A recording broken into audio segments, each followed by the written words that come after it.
Selamat datang di channel kami, jangan lupa like dan subscribe channel di bawah ini.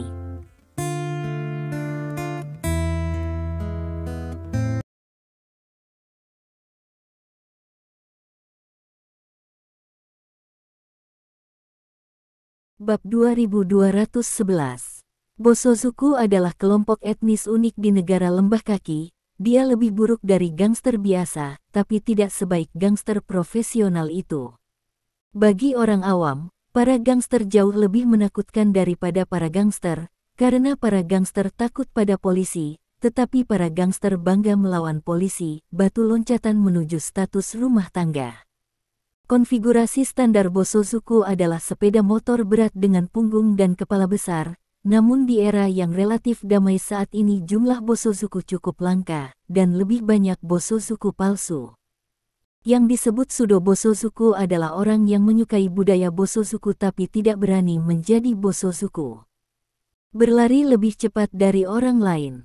Sebelumnya, Chen Fan berpikir bahwa punggung besar itu hanyalah Bosozoku semu, karena menurut perilaku Bosozoku, mereka meremehkan orang-orang yang jauh lebih lemah dari mereka. Mereka lebih suka berurusan dengan polisi, dan kepala punggung besar terpaksa membeli helm Lucien di depan umum. Ini telah melanggar kode etik Bosozoku, jadi dia menyimpulkan bahwa itu hanya Bosozoku palsu, dan dia menembak begitu saja.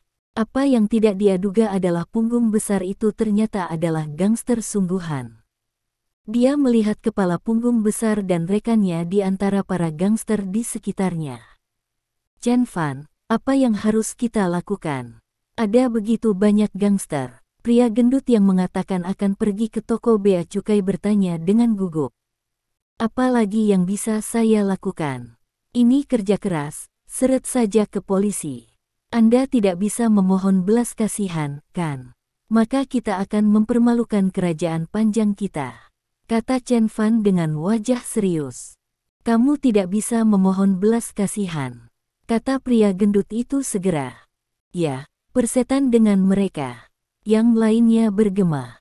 Pakai helm, benda ini bisa melindungi kepala kita, kata Chen Fan, langsung membuka kotak di tangannya, mengeluarkan helm dan meletakkannya di kepalanya. Yang lainnya mengikuti. Pada saat yang sama, Bosozoku menghentikan mobil satu demi satu, lalu keluar dari mobil. Baga, lu. Bosozoku yang pemarah melemparkan tongkat bisbol di tangannya ke arah Chen Fan dan yang lainnya. Chen Fan mengangkat tangannya dan dipukul langsung oleh tongkat baseball. Dengan gerutuan teredam, dia meraih tongkat baseball yang dilemparkan oleh lawan di tangannya. Bos Onitsuka, orang-orang ini baru saja memukuli saya, dan ada dua orang lagi yang mungkin sudah melarikan diri, kata mantan punggung besar itu, menunjuk ke arah Chen Fan dan yang lainnya. Berdiri di samping punggung besar adalah pria yang kuat. Pria ini mengenakan jaket denim, dan rambutnya juga seperti punggung besar. Kamu bajingan, kamu berani mengalahkan orang-orangku. Tidakkah kamu ingin mati? Pria yang dipanggil Onizuka dengan punggung besar memandang Chen Fan dan yang lainnya dengan ekspresi membunuh di wajahnya. Saya mendengar bahwa Bosozoku tidak menggertak yang lemah. Baru saja, orang itu mengandalkan jumlah orang untuk membeli helm teman saya dengan paksa. Kami baru saja menghentikannya, kata Chen Fan, menunjuk ke punggung besar. Aku tidak peduli apa alasanmu, singkatnya, kamu harus membayar harganya jika kamu mengalahkan bawahanku, kata Onizuka, mengangkat tangannya dan berteriak dengan keras, anak kecil.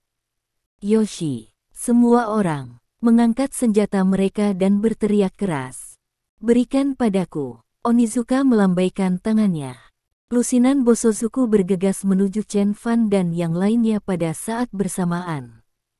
Chen Fan dengan erat memegang tongkat bisbol di tangannya, dan berkata dengan suara yang dalam, aku punya seorang pria, aku akan membuka jalan untukmu nanti, selama aku membuka jalan, kamu akan lari. Kamu lakukan, tanya pria gendut itu. Jika aku punya kesempatan, aku pasti akan lari juga. Tinggalkan aku sendiri, kata Chen Fan. Beberapa orang saling memandang dan mengepalkan tangan mereka. Pada saat ini, suara nyaring tiba-tiba datang dari samping. Hentikan semuanya. Suara itu membuat semua orang Bosozoku berhenti, lalu mengikuti suara itu untuk menoleh. Tidak jauh dari sana, seorang pemuda sedang berdiri di atap sebuah van dengan mikrofon. Chen Fan, itu siswa asing barusan, kata Fatih bersemangat. Kenapa dia ada di sini? Chen Fan mengerutkan kening. Bab 2212. Bos, orang itu adalah kaki tangan mereka. Big Bag mengarahkan kepalanya ke arah Lu Chen dan berteriak. Nak, kamu berani muncul, anak kecil, pergi dan tangkap dia. Teriak Onizuka, menunjuk ke arah Lu Chen. Beberapa Bosozoku berbalik dan bergegas menuju Lu Chen. Dengarkan aku, kalian semua, siapapun yang mengalahkan bos klan Bosozoku sampai habis, aku akan memberinya helm ini. Teriak Cheslu, dan mengeluarkan helm emas eksklusif dari kotaknya. Penonton di sekitarnya tertegun sejenak, dan kemudian mata semua orang menjadi panas. Grup Sawyer bermaksud untuk menjual ratusan juta helm, tetapi saat ini hanya ada 10 edisi premium emas, dan nilainya sangat tinggi. Jika Anda bisa mendapatkan helm ini dan menjualnya, Anda pasti bisa mencapai puncak hidup Anda. Jadi, seseorang mulai pindah ke Onitsuka. Pada awalnya, orang-orang ini masih berjalan, tetapi beberapa mau tidak mau berlari, dan yang lain mau tidak mau juga berlari bersama. Hanya dalam beberapa detik, ratusan orang berlari menuju Onizuka. Kali ini Bosozoku tertangkap di dalam lingkaran. Bagi mereka, orang biasa tidak berbeda dengan semut, tetapi sekarang, semut ini mendatangi mereka dengan mengaum, seolah-olah akan memakannya. Siapa yang berani menyentuh bosku? Seorang Bosozoku meraung, mencoba menenangkan kerumunan, tapi dia jelas meremehkan daya pikat helm premium emas, dan kerumunan itu langsung membuat Bosozoku kewalahan, lalu bergegas menuju pergi ke Onitsuka. Ini adalah pertama kalinya Onizuka melihat pertempuran yang begitu mengerikan. Dia ingat bahwa ketika dia memulai perang skala penuh dengan Bosozoku di prefektur Shizuoka, itu tidak sebesar pertempuran di depannya. Sepeda motor dan mengangkangi kemudian buka tutup throttle dan ingin lari. Namun, di mana orang-orang serakah akan memberinya kesempatan untuk lari, massa mengerumuni, memblokir sepeda motor, dan kemudian menenggelamkan Onizuka. Seluruh adegan menjadi berantakan. Lu Chen, lari cepat. Chen Fan berteriak kepada Lu Chen yang berada di kejauhan. Cheslu ingin lari, tetapi dia tidak bisa karena dia dikelilingi oleh orang-orang. Pada saat ini, sesosok tiba-tiba melompat tinggi dari kerumunan dan mendarat di sampingnya. Sebelum Lu Chen sempat melihat penampilan lawan dengan jelas, lawan menahannya dengan tubuhnya, lalu melompat ke kejauhan. Tidak ada yang menyangka bahwa pada hari ketika Sawyer Group meluncurkan helm generasi Kua, pada andalan mereka kerusuhan sebesar ini akan terjadi. Sekelompok besar Bosozoku kewalahan oleh massa, tidak menyisakan ruang untuk perjuangan. Chen Fan dan yang lainnya memanfaatkan kekacauan itu dan melarikan diri dari tempat kejadian, dan pria yang mengatakan akan memberikan helm itu juga menghilang tanpa jejak. Saat polisi berhasil membubarkan massa, mereka menemukan Bosozoku yang sudah tidak berwujud manusia lagi. Kekuatan rakyat mengalahkan Bosozoku tanpa ketegangan. Di suatu tempat di kota Shijing, Stephen menjatuhkan Lu Chen. Kaki Lu Chen melembut, dan dia duduk di tanah, matanya sangat kosong dan tidak fokus. Ini agak cerdik, kata Stephen sambil tersenyum sambil menyilangkan lengannya. Lu Chen melirik Stephen, tubuhnya tiba-tiba bergetar, dan fokus di matanya akhirnya pulih. Di mana aku? Kamu, mengapa kamu muncul? Lu Chen bertanya dengan curiga. Aku tidak tahu di mana ini, jadi aku melihat tidak ada orang di sana, jadi aku membawamu ke sini, kata Stephen. Ekspresi Lu Chen menjadi lebih bingung, dia berdiri dari tanah, berjalan ke depan pagar dan melihat keluar. Ada gedung-gedung tinggi di luar. Ah! Bagaimana sampai di sini? Cheslu bertanya dengan heran. Apakah kamu tahu di mana ini? Stephen bertanya. Ini Ini di sebelah rumahku, rumahku ada di sana. Lu Chen menunjuk ke sebuah bangunan di depannya. Itu kebetulan. Stephen tersenyum. Namun, bagaimana saya bisa datang ke sini? Apa yang terjadi padamu barusan? Lu Chen menatap Stephen dengan curiga dan bertanya. Sederhananya, aku seorang master. Aku membawamu ke sini agar kamu tidak dimakan oleh mereka yang menjalani kehidupan yang baik, kata Stephen sambil tersenyum. Lu Chen membeku sesaat, dan kemudian pemandangan barusan muncul di benaknya. Ngomong-ngomong, itu benar, kamu menyelamatkanku, kakak Lin Kai. Terima kasih, kakak Kai, kata Lu Chen bersemangat. Jika kamu mengatakan ini, kamu akan hilang dari pandangan. Orang-orang kerajaan naga harus membantu orang-orang kerajaan naga ketika mereka berada di luar, kata Stephen. Ngomong-ngomong, bagaimana dengan Chen Fan dan yang lainnya? Pernahkah kamu melihatnya, saudara Kai? Lu Chen bertanya dengan prihatin. Saya tidak terlalu memperhatikan mereka, tetapi pada saat itu, perhatian semua orang tertuju pada Bosozokus itu, dan mereka seharusnya tidak perlu khawatir, kata Stephen. Akan sangat bagus jika itu masalahnya. Lu Chen menghela nafas lega. Oke, sudah hampir waktunya. Ini dekat dengan rumahmu, jadi aku tidak akan mengantarmu pergi, dan aku akan pergi, kata Stephen. Kakak Lin Kai, kenapa kamu tidak pergi ke rumahku? Kamu menyelamatkanku, jadi aku harus mentraktirmu secangkir teh. Meskipun kita semua dari Longguo, kita tetap harus sopan, kata Lu Chen dengan serius. Saya harus pergi ke toko utama Sawyer untuk membeli beberapa barang lagi, jadi saya tidak akan pergi, kata Stephen. Sekarang ada kerusuhan besar di toko itu tidak boleh dibuka untuk waktu yang singkat. Kebetulan kamu pergi ke tempatku dan duduk. Mungkin tepat untuk pergi dan melihatnya setelah situasinya mereda, kata Lu Chen. Mendengar apa yang dikatakan Lu Chen, Stephen merasa itu masuk akal, jadi dia mengangguk dan berkata, tidak apa-apa, ayo pergi ke rumahmu untuk melihat, aku benar-benar belum banyak berhubungan dengan siswa asing. Ikut saja denganku, Lu Chen berkata, memimpin Stephen ke samping. Keduanya mengobrol sambil berjalan, dan mereka tiba di kediaman Lu Chen tidak lama kemudian. Kamarnya agak berantakan, tidak apa-apa. Lu Chen membuka pintu dan berkata kepada Stephen dengan malu-malu. Kamar anjing tunggal, aku tahu. Stephen mengangguk sambil tersenyum, dan kemudian mengikuti Lu Chen ke rumahnya. Begitu dia memasuki pintu, Stephen tertegun. Babak baru PK telah dimulai, dan akan berlangsung hingga pukul 21 malam tanggal 17. Ayo pergi, dan tambahkan pembaruan hari ini untuk menghibur semua orang. Bab 2213. Rumah Lu Chen tidak besar, dan tidak berlebihan untuk mengatakan bahwa dia adalah tempat tinggal. Ketika Anda memasuki pintu, Anda akan menemukan ruang tamu kecil dengan tempat tidur di sebelah ruang tamu, dan tidak ada ruang di semua. Tapi yang mengejutkan Stephen adalah ruang sekecil itu dipenuhi dengan semua jenis patung, dan ada banyak poster komik game di dinding. Stephen berjalan ke ruang tamu, mengambil bantal humanoid di tanah dan berkata, aku tidak menyangka kamu, Xiao Lu, memiliki hobi seperti itu. Lu Chen tersipu, dan dengan cepat mengambil bantal humanoid yang jarang dipakai dan menjejalkannya pergi ke samping, lalu berkata, aku suka hal-hal ini, game, benda dua dimensi. Petik 2. Oh. Stephen mengangguk, lalu berkata dengan senyum ambigu, aku mengerti. Aku sebenarnya kadang-kadang juga lihat, pekerjaan pukulan saya, gedung sakit shift malam, Del.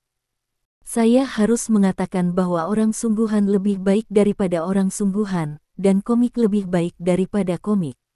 Titik. Belajar di negara baskom kaki, tapi aku tidak pernah menyentuh benda-benda itu. Lu Chen berkata sedikit kesal. Tidak ada kontak, benarkah? Stephen bertanya dengan heran. Tentu saja itu benar, Lu Chen berkata dengan serius. Apakah tidak ada teman sekelas di sekitarmu, atau siswa internasional lainnya, yang tidak mengajakmu berkencan? Stephen bertanya. Tidak, Saya biasanya bekerja paruh waktu ketika saya tidak memiliki kelas, atau saya bermain game dan menonton anime di rumah, dan saya tidak banyak berhubungan dengan orang-orang, jelas Lu Chen. Oh, Stephen tiba-tiba menyadari. Kakak Kai, biarkan aku membuatkan teh untukmu. Lu Chen memindahkan sebuah meja kecil dari samping dan meletakkannya di depan Stephen sambil berbicara, lalu mengeluarkan satu set teh kecil dan mengotak-atiknya.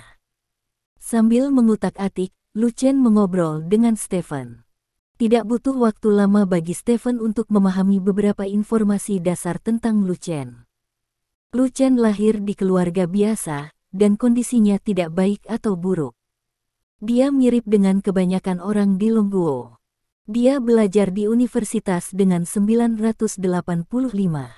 Karena nilainya yang luar biasa, dia dikirim untuk belajar di Jiao Pengguo.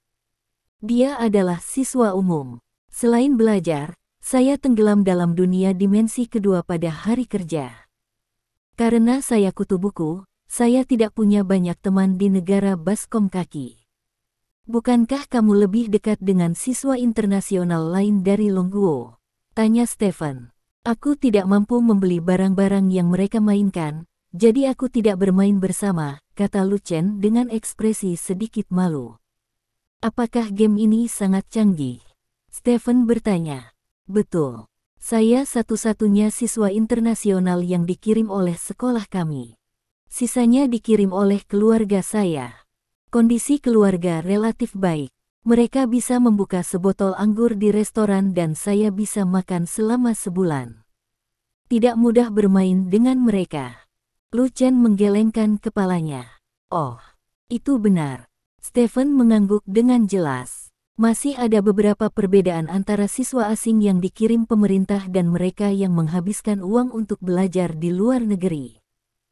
Sebagian besar siswa yang menghabiskan uang untuk belajar di luar negeri adalah orang kaya. Kedua mereka yang datang ke sini untuk mencampur ijazah berlapis emas biasanya makan, minum dan bersenang-senang di luar negeri, dan tidak banyak belajar. Tentu saja, mereka tidak bisa bergaul dengan mahasiswa asing yang dikirim oleh pemerintah.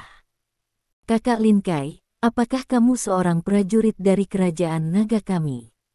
Lu Chen tiba-tiba bertanya. Iya. Stephen mengangguk. Bagus sekali.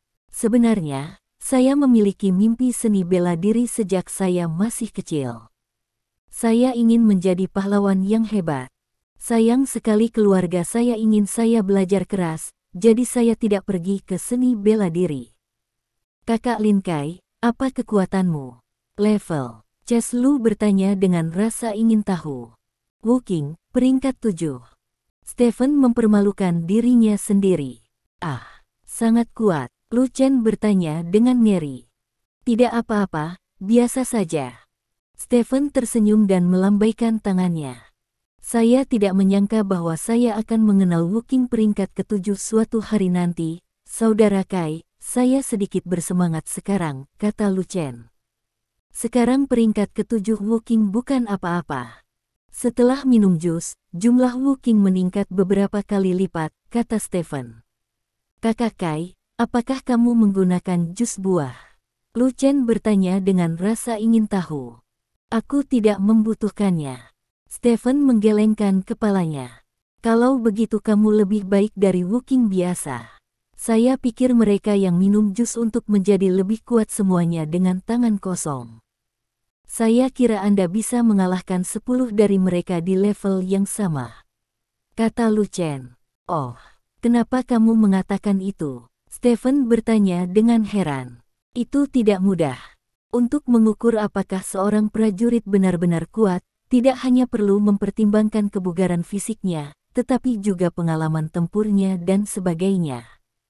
Mereka yang tumbuh dewasa dengan minum jus buah memiliki kebugaran fisik yang cukup, tetapi mereka tidak harus berjuang. Pengalaman dan daya tahan mental mungkin juga relatif buruk. Bagaimana Anda bisa membandingkan dengan orang seperti Anda yang telah berlatih langkah demi langkah dalam situasi seperti ini? Lu Chen menjelaskan. Mendengar apa yang dikatakan Lu Chen, Stephen cukup terkejut. Dia tidak menyangka orang biasa seperti Lu Chen bisa memiliki pendapat seperti itu. Sejujurnya, bahkan beberapa prajurit mungkin tidak memiliki pendapat seperti Lu Chen. Kasih sayang Stephen terhadap siswa asing ini sedikit meningkat. Keduanya mengobrol dan minum teh dengan santai, dan lebih dari setengah jam berlalu dalam sekejap mata. Stephen mengira sudah hampir waktunya, jadi dia bangkit dan berkata kepada Lu Chen, "Oke, sudah hampir waktunya, aku juga harus pergi." Bab 2214. Helm eksklusif emas di bawah. Kakak Kai, terima kasih telah menyelamatkanku. Aku tidak punya apa-apa untuk membalasmu. Aku akan memberimu helm ini, kata Lu Chen. Stephen tertegun sejenak, dan bertanya, apa yang kamu lakukan? Ini hanya untuk mengungkapkan rasa terima kasihku padamu, jadi jangan sopan padaku. Kata Lu Chen, apakah kamu tahu nilai helm ini? Berikan padaku dengan mudah. Stephen bertanya dengan cemberut. Tentu saja aku tahu nilai dari helm ini, tapi dibandingkan dengan kamu menyelamatkanku, kupikir lebih penting bagimu untuk menyelamatkanku. Lu Chen tertawa. Mendengar apa yang dikatakan Lu Chen, Stephen masih merasa sedikit aneh di dalam hatinya. Dia baru saja menyelamatkannya dari pengepungan orang banyak. Tidak apa-apa untuk mengatakan itu adalah anugerah yang menyelamatkan jiwa, tetapi itu jauh dari cukup untuk membiarkan Lu Chen maksudnya memberi helm. Lagi pula, nilai helm ini setidaknya 1 juta atau lebih. Stephen berpikir sejenak, dan hendak berbicara, ketika terdengar ketukan di pintu. Kakak Kai, pegang dulu. Lu Chen menyerahkan helm itu kepada Stephen, lalu berbalik dan berjalan ke pintu untuk membukanya. Begitu pintu terbuka, beberapa pria muda dengan pakaian yang sangat modis masuk. Lu Chen, kami baru saja melihatmu di berita. Kudengar kamu mendapatkan helm versi eksklusif emas. Pria trendy terkemuka dengan rambut emas dicat berkata dengan penuh semangat sambil memeluk leher Lu Chen. Fang Yu, kamu, apa yang kamu lakukan di sini? Lu Chen bertanya dengan gugup. Pria modis bernama Fang Yu tidak berbicara, karena dia sudah melihat Stephen di ruang tamu, dan bahkan melihat helm emas di tangan Stephen. Brengsek, benar-benar ada. Fang Yu melepaskan tangan Lu Chen, berjalan beberapa langkah ke arah Stephen, dan mengulurkan tangan untuk meraih helm di tangan Stephen. Stephen sedikit mengernyit, dan menggerakkan tangannya sedikit ke belakang, membiarkan Fang Yu meraih tangan kosong. Saudaraku, aku ingin helm ini, berikan padaku, kata Fang Yu. Stephen mengabaikan pihak lain, tetapi menatap Lu Chen dan bertanya, Xiao Lu, siapa? Orang-orang ini. Ya, kita teman sekelas, sobat, helm ini milik teman sekelasku, cepat tunjukkan padaku, desak Fang Yu. Stephen menatap Lu Chen, yang menggelengkan kepalanya dengan gugup. Mengapa kamu menggelengkan kepalamu? Seorang pria kekar yang berdiri di sebelah Lu Chen langsung menepuk kepala Lu Chen. Aku tidak, kata Lu Chen cepat. Jangan terlalu sering menepuk kepala orang, bukankah ibumu mengajarimu apa yang sopan? Stephen menegur dengan wajah gelap. Kakak Kai, berhenti bicara, semua orang adalah teman sekelas, kata Lu Chen cepat. Kakak Kai, izinkan aku menunjukkan helmnya, kenapa kamu banyak bicara? Kata Fang Yu dengan wajah lurus. Bukankah ibumu mengajarimu bagaimana bersikap sopan? Stephen bertanya dengan dingin. Hehe, Lu Chen, apa latar belakang temanmu? Kamu berani berbicara seperti itu padaku, apa kamu tidak ingin berada di kelas kita lagi? Kata Fang Yu sambil menatap Lu Chen dengan bercanda. Lu Chen dengan cepat berkata, Fang Yu, saya telah memberikan helm ini kepada saudara Kai, dan sekarang helm ini milik saudara Kai. Berkata, saudaraku, mari kita buat harga. Saya ingin helm ini. Petik 2. Buat harga. Kamu bisa membeli sebanyak yang kamu mau. Tanya Stephen. Tentu saja, yang paling dibutuhkan pria adalah uang, kata Fang Yu dengan bangga. 10 miliar yuan, kata Stephen. 10 miliar dalam helm, apakah kamu mempermainkanku? Fang Yu berkata dengan marah. Bukankah hal terpenting yang kamu butuhkan adalah uang? Mengapa kamu menariknya sekarang? Stephen bertanya dengan bercanda. Jika saya tidak kekurangan uang, tidak mungkin saya menghabiskan 10 miliar untuk membeli helm Anda ini. Jika Anda berani mempermainkan saya, jangan salahkan saya. Sebelum Fang Yu selesai berbicara, kata Lu Chen, Fang Yu, saudara Kai adalah Wuking peringkat ke-7. Kata-kata Fang Yu berhenti tiba-tiba, dia mengerutkan kening dan menatap Stephen, lalu ke Lu Chen, dan kemudian menunjukkan ekspresi kesadaran yang tiba-tiba.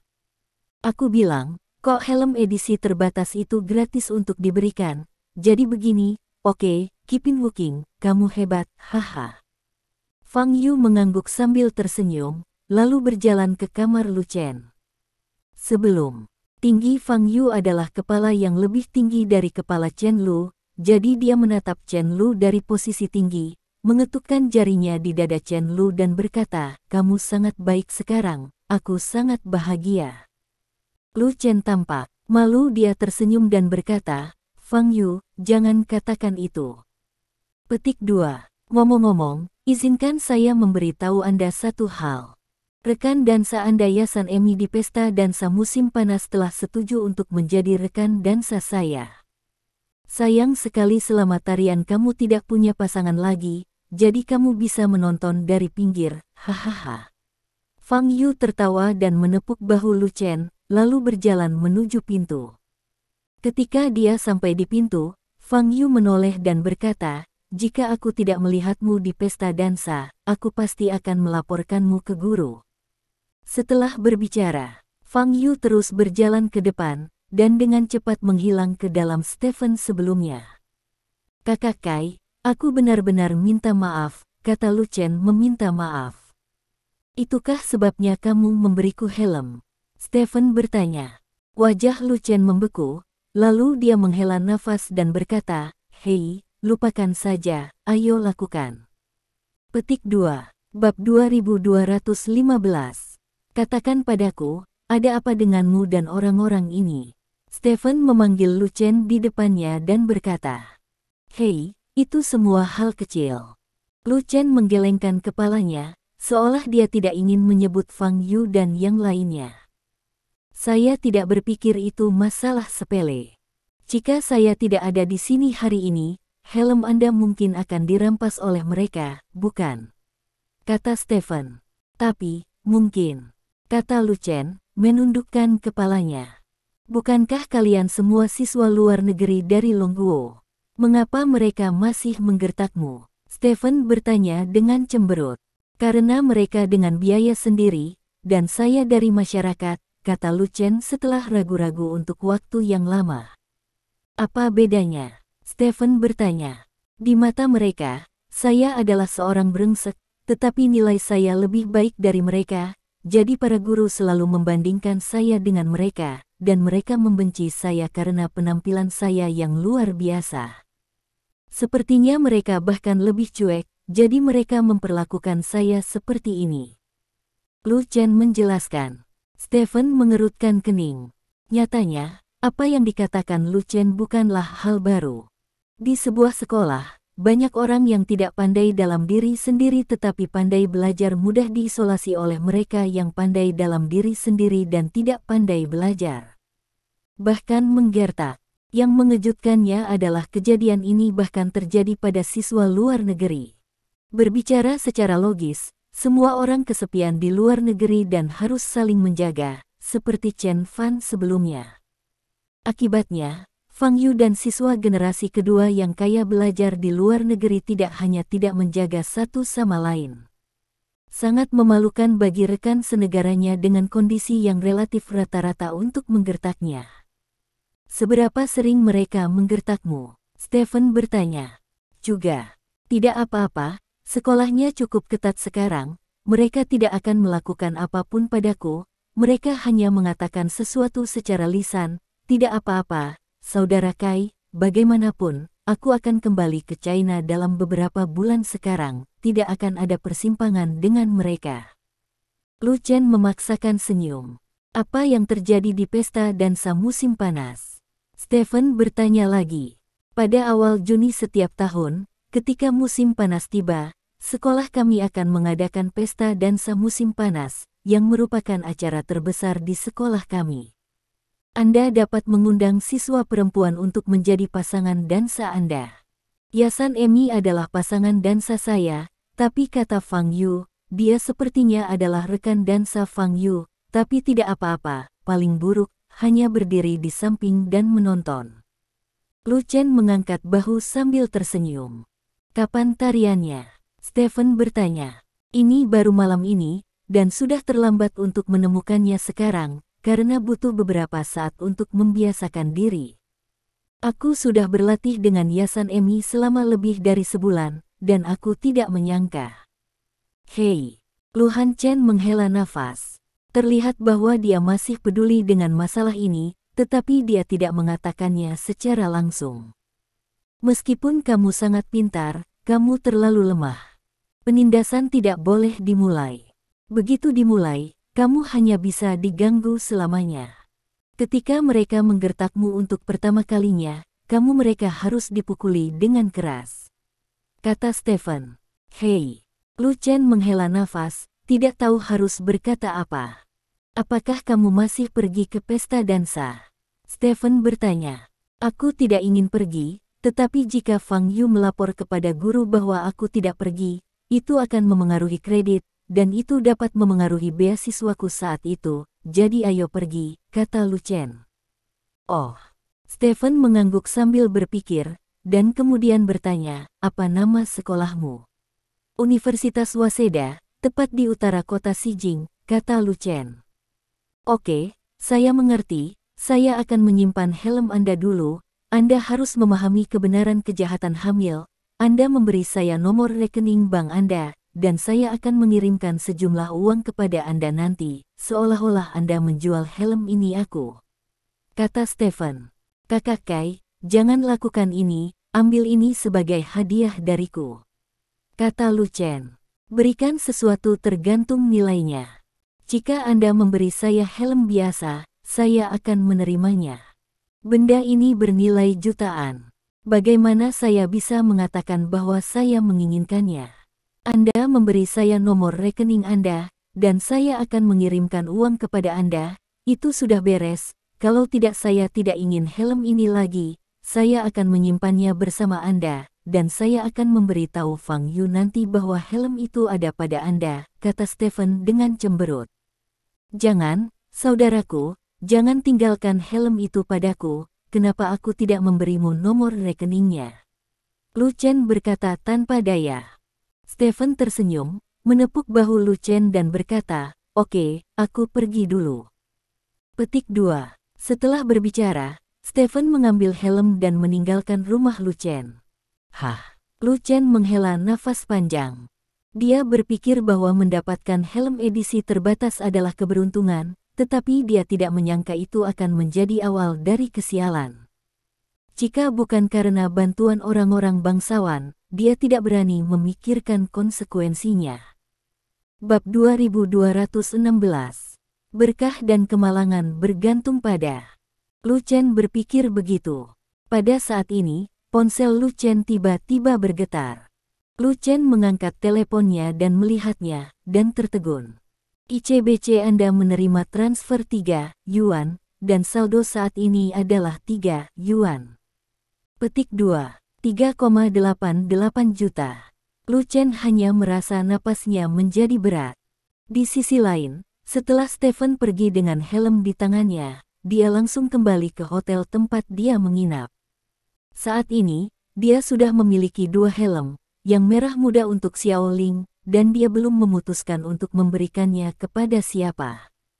Stephen memeriksa waktu, sudah tengah hari. Stephen mengambil ponselnya dan mengirimkan perintah kepada bawahannya, meminta mereka untuk memperhatikan Chen Fan dan yang lainnya. Meskipun Chen Fan dan yang lainnya mungkin baik-baik saja pada saat itu, Stephen masih sedikit khawatir tentang apakah orang Bosozuku akan menyelesaikan akun dengan Chen Fan Qiu. Bagaimanapun, Chen Fan adalah agen pembelian dan sering pergi ke beberapa tempat tetap, jadi tidak sulit untuk menemukannya. Setelah memberi perintah, Stephen memandangi helm emas di depannya, ragu sejenak, dan meletakkannya di atas kepalanya. Setelah menyalakan daya, Stephen hanya merasa bahwa pemandangan di depannya tiba-tiba berubah, dan satu demi satu permainan muncul di depannya. Semua game ini adalah game realitas virtual, dan yang teratas dari semua game adalah Xingyue yang baru saja diluncurkan oleh Sawyer Group hari ini. Stephen memilih untuk memulai permainan. Saat berikutnya, pemandangan di depan Stephen berubah lagi. Dia muncul di gurun, ada 2 bulan besar yang tergantung di langit, dan bulan memancarkan cahaya ungu yang aneh. "Ayo!" ada teriakan di depan Stephen. Stephen melihat ke depan dan melihat sekelompok kavaleri berbaju besi berat berlari kencang di atas kuda. Di sisi lain kavaleri ada sekelompok kurcaci yang memegang palu godam.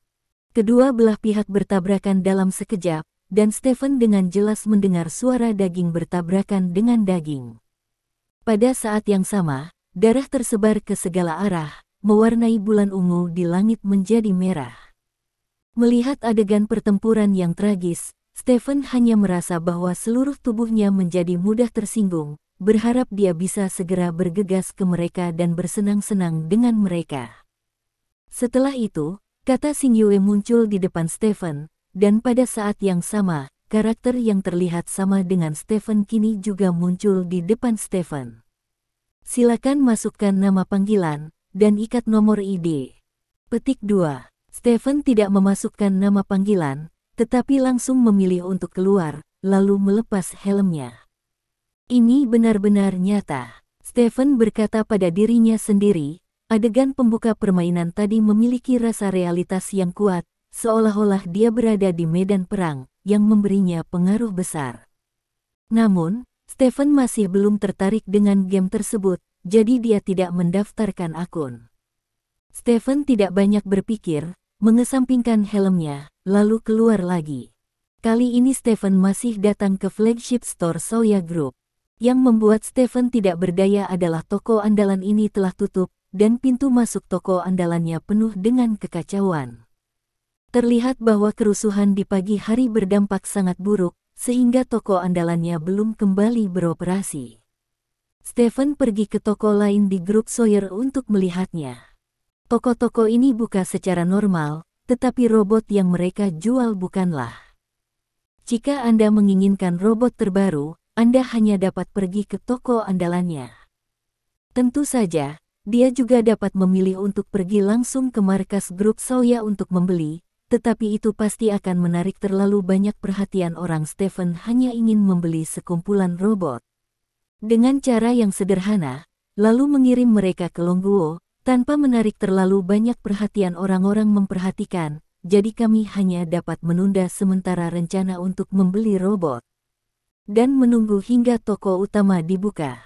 Setelah pukul 3 sore, Stephen pergi sendirian ke suatu tempat di kota Xijing. Setelah memarkir mobil, Stephen berjalan ke gang samping, lalu membuka pintu di gang tersebut. Melalui lorong di belakang pintu, Stephen berjalan ke sebuah halaman. Di tengah halaman, seorang pria sedang duduk di meja persegi. Seorang wanita berkimono sedang berlutut di meja membuat teh. Stephen berjalan lurus dan duduk di hadapan pria itu. "Lin Sang." Hideshi Yoshino mengangguk pada Stephen sambil tersenyum. Meskipun penampilan Stephen berbeda dari yang dia ingat, sekilas dia masih bisa tahu bahwa orang di depannya adalah Stephen. "Tuan Yoshino." Stephen juga mengangguk ke pihak lain. "Kamu akhirnya di sini, kupikir kamu tidak akan datang," kata Hideshi Yoshino. "Aku berkata, aku akan kembali ke negara Baskom Kaki untuk bermain dengan Antian, dan karena aku mengatakannya, aku harus melakukannya," kata Stephen. "Haha, Lin Sang memang orang yang menepati janjinya. Jika pria itu ya sudah tahu kamu akan datang, dia pasti tidak akan bisa tidur nyenyak." Hideshi Yoshino tertawa. "Tuan Yoshino, informasi apa yang Anda miliki sekarang? Saya ingin Anda membaginya dengan saya tanpa syarat," kata Stephen. "Tidak bisa dihindari, Lin Sang. Setelah saya kembali dari markas, saya meminta orang-orang untuk mengintensifkan penyelidikan Akagi Takenori dan Yasuda, dan memperoleh banyak informasi, semuanya ada di sini. Hideshi Yoshino akan sebuah dokumen ditempatkan di depan Stephen. Stephen mengambil dokumen itu dan membacanya dengan cermat. Hideshi Yoshino menemukan banyak hal, tetapi tidak satu pun dari hal-hal ini adalah bukti nyata, dan dia hanya dapat menyimpulkan dari hal-hal ini bahwa Yasuda mungkin salah satu anggota pohon kehidupan tingkat tinggi yang sebenarnya. Setelah sekian lama, Stephen meletakkan file tersebut. Saat ini, jika kita ingin benar-benar menentukan apakah Antian benar-benar anggota tingkat tinggi dari pohon kehidupan, kita hanya perlu melakukan satu hal. Kata Stephen. Apa yang kau lakukan? Tanya Yoshino. Tangkap Akagi Takenori dan tanyakan, dan kamu akan tahu, kata Stephen. Bab 2217. Tangkap Takenori Akagi. Mata Hideshi Yoshino berkilat, dan kemudian dia mengangguk, ini cara yang bagus. Petik 2. Status negara lembah kakimu sangat mulia, jika kamu menangkapnya dengan gegabah, itu akan dengan mudah menyebabkan pejabat itu bereaksi berlebihan. Jika Anda menangkapnya, dan Anda tidak dapat memastikan bahwa dia adalah puncak pohon kehidupan, itu akan cukup untuk membuat kita jatuh ke posisi pasif. Menangkap Akagi Takenori relatif mudah, kata Stephen. Aku juga berpikir begitu. Dan jika aku ingin menangkap Takenori Akagi, aku juga bisa memberikan bantuan. Aku bisa mengajaknya kencan atas nama mencari kedamaian. Maka akan relatif mudah bagimu untuk melakukannya lagi. Yoshino Hideshi berkata, masalah ini tidak bisa ditangani begitu sederhana. Kita harus menangkap orang dan memastikan kamu tidak mengalami kecelakaan. Sekarang semua orang tahu bahwa Akagi Takenori dan kamu adalah musuh yang mematikan. Begitu dia mengalami kecelakaan, kamu akan dengan mudah menjadi objek kecurigaan pertama. Sekarang jika Yasuda mengambil tindakan untuk berurusan dengan Anda pada saat itu, hidup Anda tidak akan mudah, jadi Anda tidak dapat gegabah dalam menangkap Akagi Takenori. Jika Anda juga mengikuti kecelakaan itu tidak akan berharga. Kerugiannya, kata Stephen. Mendengar kata-kata Stephen, Yoshino Yingshi menunjukkan ekspresi sedikit terkejut di wajahnya. Dia tidak berharap Stephen mempertimbangkan keselamatannya. Sejujurnya, ini sangat mengejutkannya. Anda tahu, dia selalu berpikir bahwa dia dan Stephen adalah hubungan yang saling menguntungkan. Yang disebut teman hanyalah rantai untuk menjaga hubungan antara dua orang. Dia tidak pernah memikirkan Stephen, juga tidak memikirkan apa yang bisa dipikirkan Stephen untuknya. Sekarang dia berkata hal seperti itu.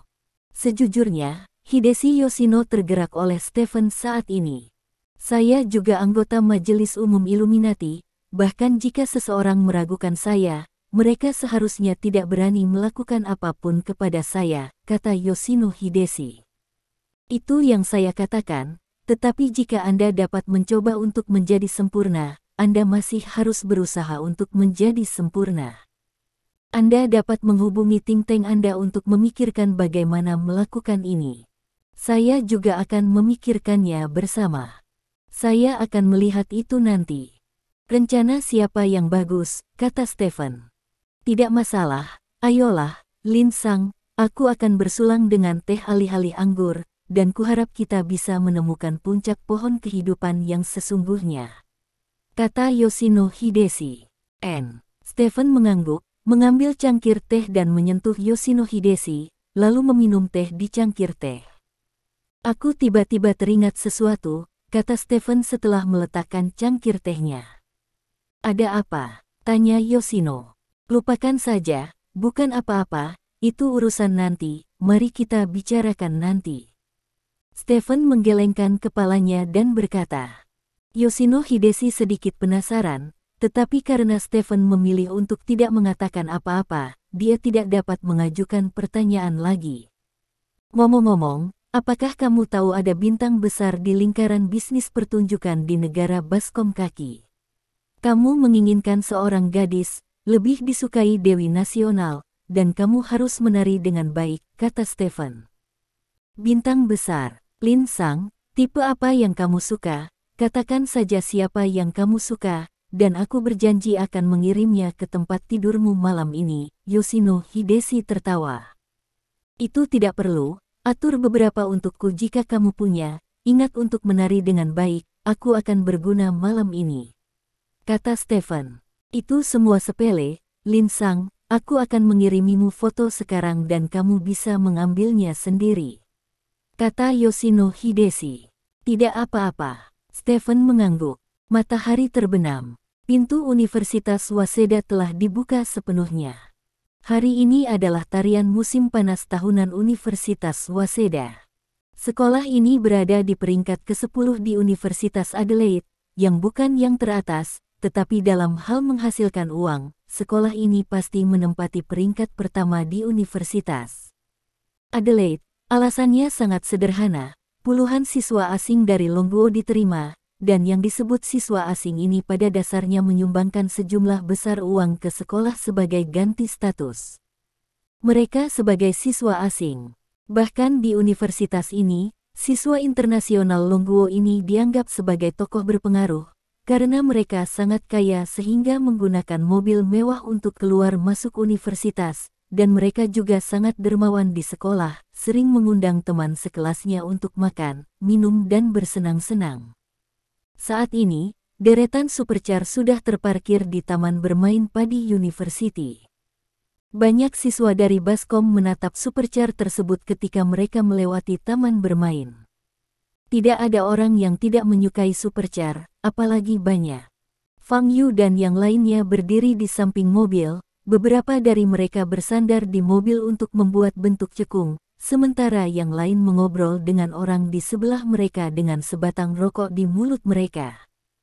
Sebagai generasi kedua yang kaya dari negara naga, orang-orang ini menjadi fokus perhatian ketika mereka belajar di negara naga, dan mereka tidak berubah sama sekali di negara Futbat. Mereka hampir tidak mengambil kelas satu hari, tetapi selama mereka lulus mereka bisa mendapatkan sertifikat gelar, hanya karena mereka menghabiskan cukup uang. Setelah mereka mendapatkan sertifikat gelar mereka segera menjadi orang yang kembali dengan kualitas yang sangat tinggi ketika mereka kembali ke China. Tidak ada yang tahu bahwa mereka tidak melakukan apa-apa di sekolah kecuali makan, minum dan bersenang-senang. "Kakak Yu, Yasan Emi ada di sini." Seseorang menunjuk ke arah gerbang sekolah dan berkata kepada Fang Yu. Melihat ke arah jari pria itu, seorang gadis cantik sedang berjalan menuju Fang Yu. "Apa-apaan, jika bukan karena Lu Chen yang menjijikkan, bajingan itu, aku tidak akan bisa mengambil benda ini," kata Fang Yu dengan ekspresi jijik. Bab 2218. Meskipun Yasan Emi tampan, untuk Fang Yu yang hanya memainkan kecantikan kelas dan kecantikan sekolah, gadis seperti ini benar-benar tidak memenuhi syarat untuk dia serang. Penyu tanah itu sangat beruntung. Dia bahkan mendapat helm edisi terbatas, dan bertemu Wuking peringkat ke-7, kata seseorang. Wuking peringkat ke-7 memiliki kontol, dan sekarang semua orang menggunakan jus buah. Wuking sebanyak anjing, dan Wuking peringkat ke-7 bukanlah apa-apa. Kami akan lulus sebentar lagi, jadi aku harus memberikannya kepada kita malam ini. Buat kenangan yang tak terlupakan untuk kura-kura tanah, semuanya, kata Fang Yu. Sangat, itu pasti membuatnya memiliki sisa rasa yang tak ada habisnya. Orang-orang di sekitar bergema. Jika orang yang tidak tahu mendengar kata-kata orang-orang ini, mereka mungkin berpikir bahwa orang-orang ini memiliki perseteruan darah dengan Lu Chen. Faktanya, tidak ada dendam kentut antara mereka dan Lu Chen.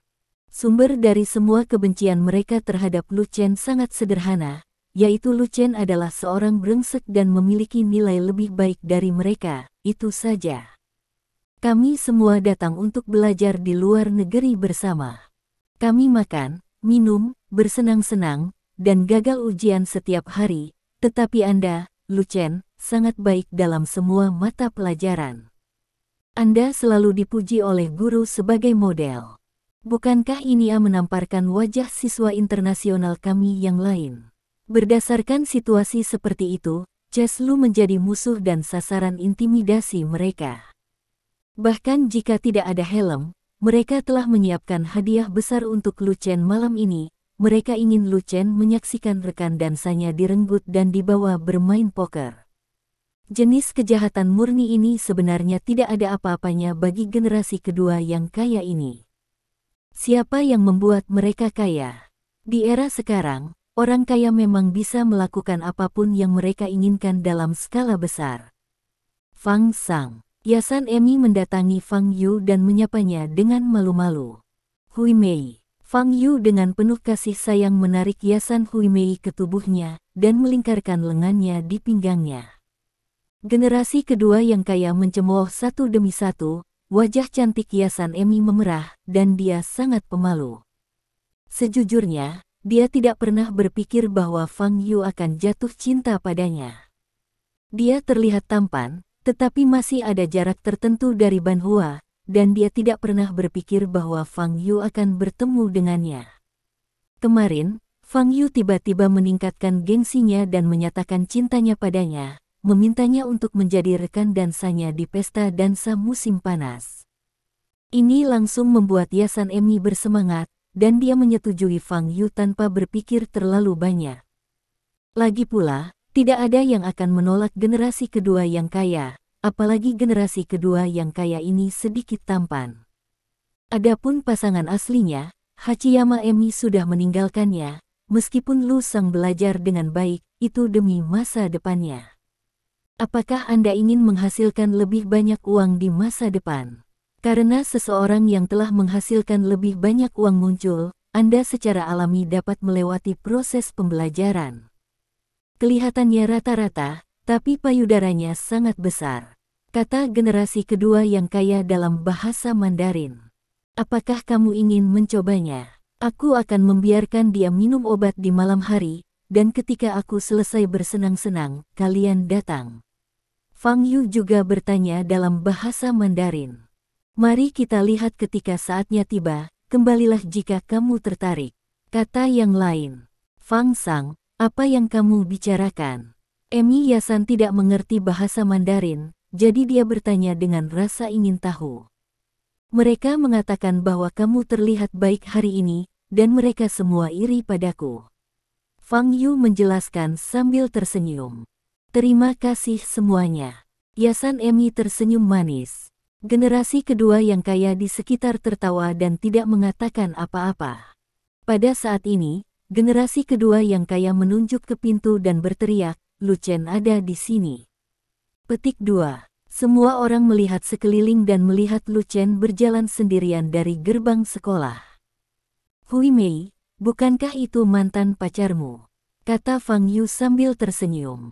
Fang Sang, aku tidak ada hubungannya dengan Lu Chen, kami hanya rekan menari, jelas Yasan Emi. Benarkah? Kalau begitu aku ingin kamu memberitahunya sendiri, kata Fang Yu. Tentu saja, Emi Yayama mengangguk. Setelah itu, Fang Yu mengulurkan tangan dan membunyikan klakson mobilnya. Berbunyi. Lu Chen mendengar suara itu dan menoleh. Kemarilah. Fang Yu melambai ke Lu Chen. Mengapa mereka ada di sini? Sungguh sial, gumam Lu Chen, lalu berjalan di depan pertahanan. Hui Mei, beritahu dia, kata Fang Yu sambil tersenyum. Yasan Emi mengangguk dan berkata kepada Lu Chen, Lu Chen, maaf, aku selalu menganggapmu sebagai pasangan dansa biasa. Aku pacar Fang Sang sekarang, jadi aku tidak bisa berdansa denganmu malam ini. Pikirkanlah. Petik 2. Sialan ibumu, kata Fang Yu sambil tersenyum. Wajah Lu Chen sedikit membeku. Faktanya, dalam sebulan terakhir, dia dan Yasan Emi relatif dekat dalam menari dan berlatih. Keduanya pulang bersama setelah menari beberapa kali, bahkan berpegangan tangan. Itu kertas di jendela, saya tidak menyangka Yasan Emi mengatakan itu sekarang. Lu Chen tersenyum kecut dan berkata, aku hanya memperlakukanmu sebagai pasangan dansa biasa, dan aku telah diganggu selama lebih dari sebulan. Petik 2. Setelah berbicara, Lu Chen membungkuk pada Yasan Emi dan berjalan maju. Di belakangnya terdengar tawa Fang Yu dan yang lainnya, dan Lu Chen menghela nafas, bahkan tidak memiliki keberanian untuk menoleh. Bab 2219. Lu Chen tidak mengira dia adalah orang yang pemberani, jadi ketika dia menghadapi intimidasi Fang Yu dan orang lain untuk pertama kalinya, dia memilih untuk menerimanya secara diam-diam. Tanpa diduga, dia menerima penerimaan ini selama lebih dari 2 tahun.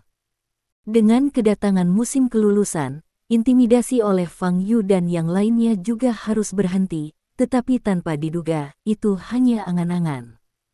Lu Chen merasa sangat tidak nyaman, tetapi dia tahu bahwa dia tidak dapat mengubah apapun, jadi dia hanya bisa menerimanya dalam diam.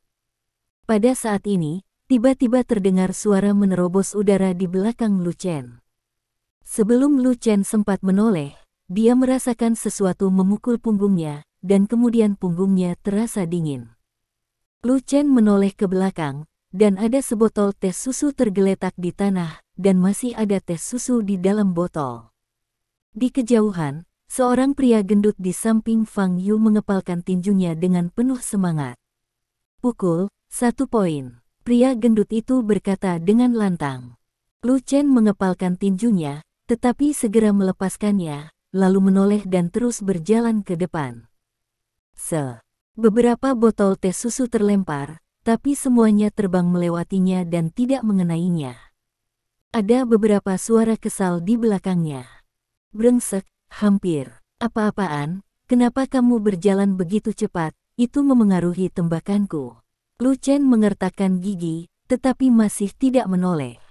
Pada saat ini, suara Fang Yu terdengar. "Lu Chen, berhentilah sejenak."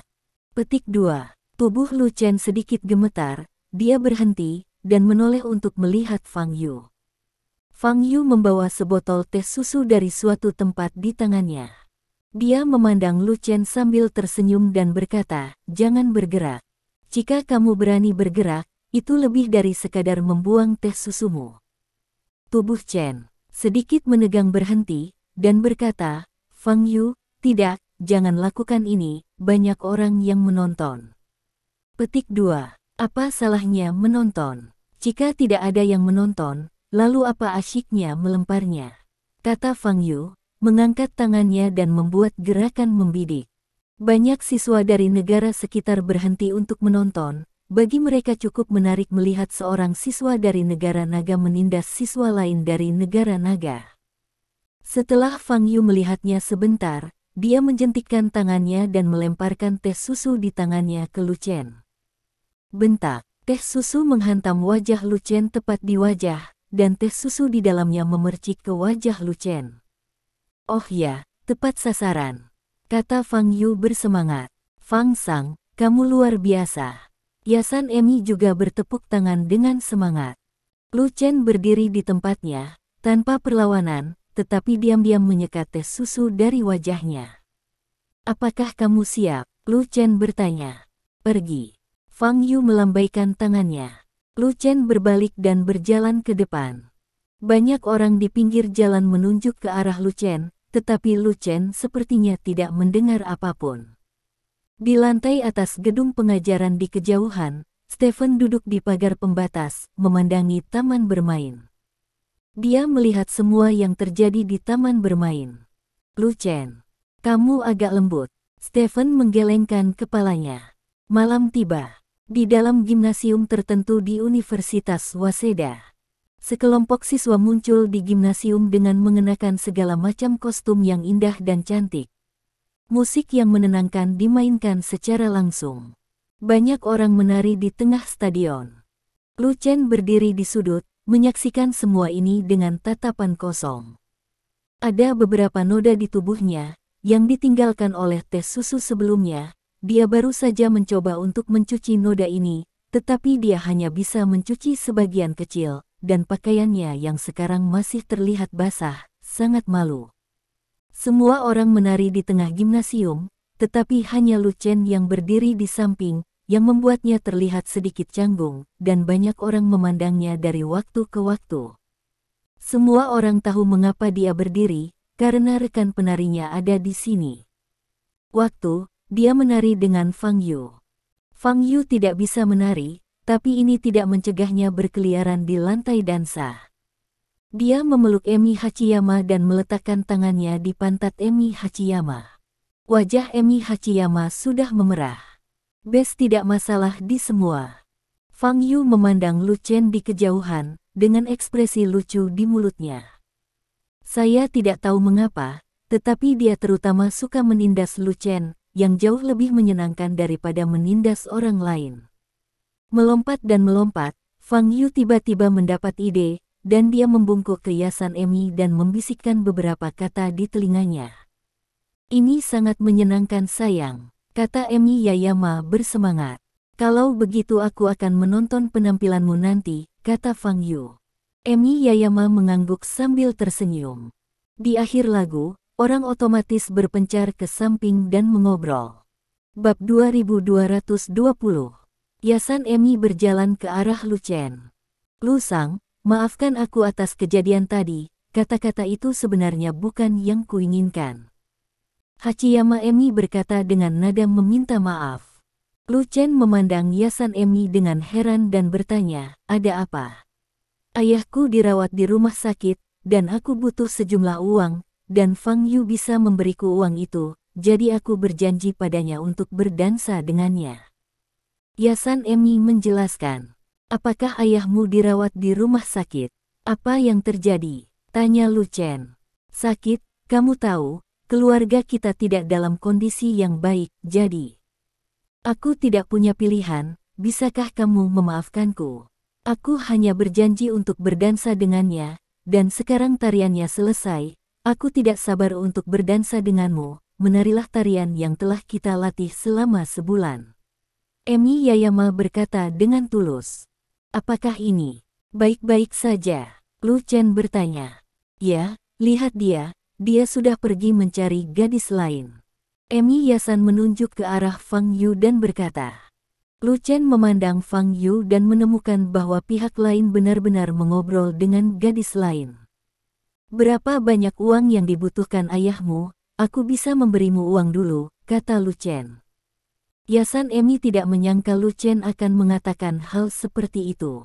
Sepertinya sedikit berbeda dari naskahnya, tapi dia tetap mengada-ada dengan santai, diperlukan 20 juta yen. 20 juta yen, itu kembali ke Fang Yu, aku akan menemukan cara untukmu, kata Lu Chen. Jangan khawatir tentang masalah ini. Aku akan menari tarian kedua segera. Kuharap aku bisa berdansa denganmu, oke. Yasan Emi tidak berpikir Lu Chen bisa memberikan uangnya, jadi dia segera mengganti topik pembicaraan. Jika memungkinkan, saya sangat bersedia. Ches Lu mengangguk. Bagus sekali, kalau begitu aku akan minum segelas air dulu, dan datang padamu nanti. Kata Yasan Emi. Lu Chen mengangguk, dan setelah Hachiyama Emi pergi, dia mengambil ponselnya, mengubah sebagian dari RMB yang ditransfer Stephen kepadanya pada sore hari menjadi mata uang Jepang, dan kemudian mentransfer 20 juta yen ke Hachiyama Emi. Namun, menurut peraturan yang relevan, tidak ada cara untuk segera mengambil transfer besar, dan Anda hanya dapat menunggu sebentar, dan Yasan Huimei sepertinya tidak memiliki ponsel, dan dia tidak tahu bahwa Lu Chen mentransfer uang kepadanya. Tidak lama kemudian, musik dimulai. Yasan Emi mendatangi Lu Chen. Lu Chen meraih tangan Yasan Emi dengan penuh semangat, lalu keduanya melangkah ke lantai dansa. Dengan suara musik, keduanya mulai menari. Lu Chen memeluk Hachiyama Emi, dan seluruh hatinya akan terbang. Dia benar-benar menyukai Hachiyama Emi, jika tidak, dia tidak akan mengundangnya untuk menjadi rekan dansanya. Meskipun Hachiyama Emi telah mengatakan beberapa hal buruk sebelumnya, tapi jika itu terjadi mengobati penyakit ayahnya, dia merasa tidak ada salahnya, setidaknya mereka berdua menari bersama sekarang. Pada saat ini, Hachiyama Emi tiba-tiba bersandar ke telinga Lu Chen dan berbisik, kamu adalah seorang sabi yang besar. Petik 2. Lu Chen membeku sesaat, dan kemudian melihat Hachiyama Emi mendorongnya menjauh. Lu Chen, apa yang kamu lakukan? Teriak Yasan Emi dengan marah. Teriakan Yasan Emi langsung membanjiri suara musik, dan hampir semua orang berhenti menari dan menatap Lu Chen. Lu Chen tertegun, Tidak tahu kenapa Yasan Emi tiba-tiba melakukan ini. Saat ini, Yasan Emi mengangkat tangannya dan menamparkan Lu Chen. Dengan jepretan tajam, Lu Chen menutupi wajahnya, bingung.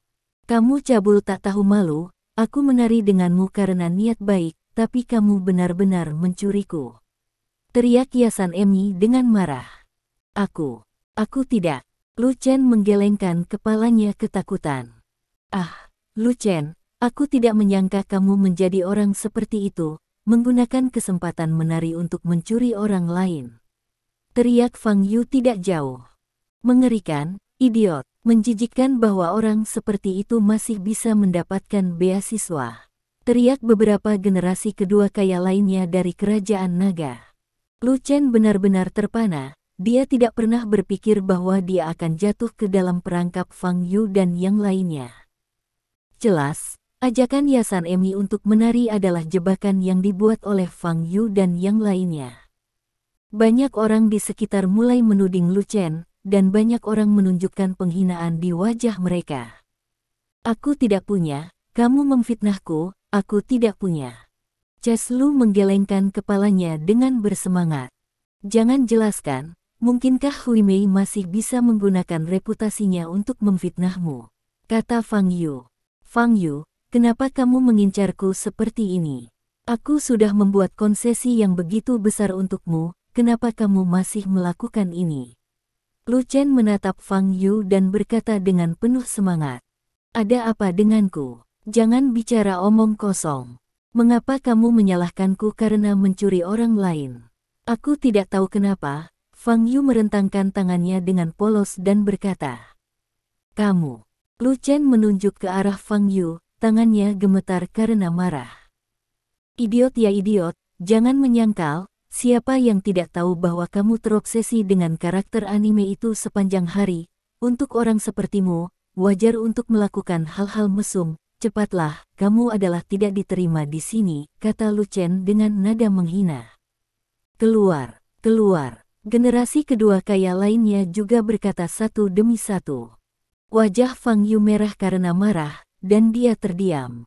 Pada saat ini, suara halus tiba-tiba terdengar dari pintu gimnasium. Maaf, apakah Tuan Lu Chen ada di sini? Suara itu muncul dengan sangat tiba-tiba.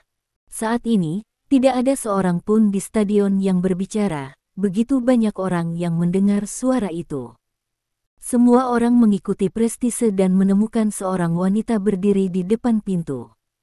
Wanita itu mengenakan gaun cantik dengan ekspresi sedikit bersemangat di wajahnya.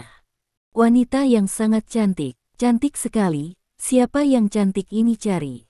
Terdengar seruan dari kerumunan, dan banyak orang yang sangat penasaran dengan kecantikan yang tiba-tiba muncul ini. Pada saat yang sama, mata wanita cantik yang muncul ini tiba-tiba melirik ke arah kerumunan, dan kemudian menatap Lu Chen. Si cantik memelintir rok panjangnya dan berlari ke arah Lu Chen.